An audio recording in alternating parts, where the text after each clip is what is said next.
In a nation of surplus, where we all crave love and acceptance, why has it become such a common thread in our society to overlook the individual needs of our fellow brothers and sisters? As followers of Christ, we are called to set the example for all nations.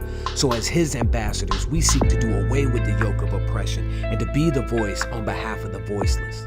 This is for everyone who has ever fallen on hard times. This is for the downtrodden, the outcast, the misfits, the lost, and the forgotten. This is the voice of the streets.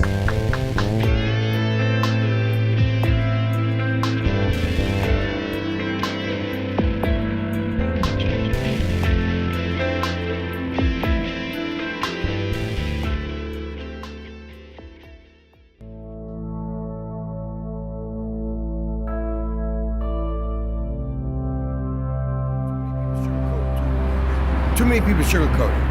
People don't want to hear the real, they want to hear the truth. A lot of homeless people have vices. They have things that they do, drugs, alcohol, smoke marijuana. Those kind of things help them, help keep them from getting the help that they actually need.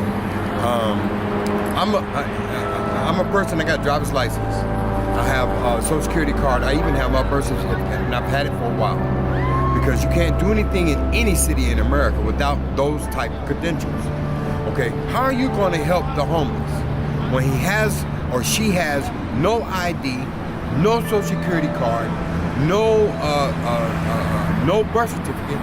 How are you going to address those needs that they have by giving them cosmetics? I don't think so.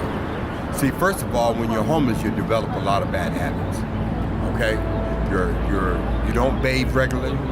There's only one place in Atlanta right now that you can bathe every day, but if you're not the first 20 people in line, you won't get a bath, not for that day, okay?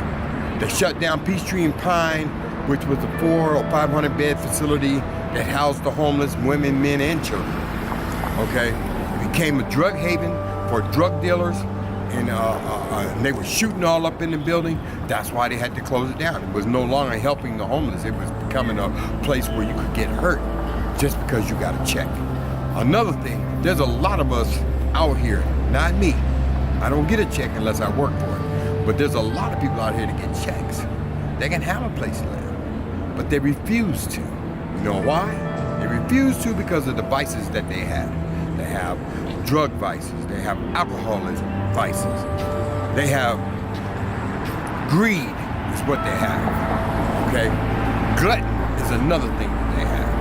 Okay, but nobody wants to address those needs. First of all, you need a place where they can go and be taught to be human again. Because at times when you're walking down the street, they act inhuman. You know, they act like you owe them something and they don't work for anything. Especially people who have checks.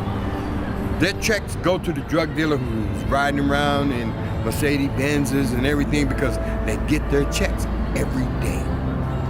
They get their money every day. And I'm gonna be honest with you, I'm one of the ones that are guilty about that. Okay? I couldn't wait to get my paycheck so I could run down and get the dope boy my money. Now that I don't have those vices anymore, you know, I know that God has a different plan for my life. Okay? But then first of all, I had to address the things that kept me down. Okay, drugs was one of the main things that kept me down. Okay, I have a lot of trauma in my life, but that's not anybody's fault. That's only for me and God to deal with. Okay, but you need a facility here in Atlanta. It's big and it's giving as this place is. They need a TC community that is run by people who are getting paid, not by the client. You cannot address any needs of anybody if you're going to let the clients run the place. Wow, that's just like letting the animals out in the zoo. You know what I mean? So until they address that issue, until they come up with a plan where they're going to be able to teach people how to wake up in the morning, wash their face, wash their butts, clean up behind themselves, you're going to always have this problem. And that is just my opinion. Thank you so much.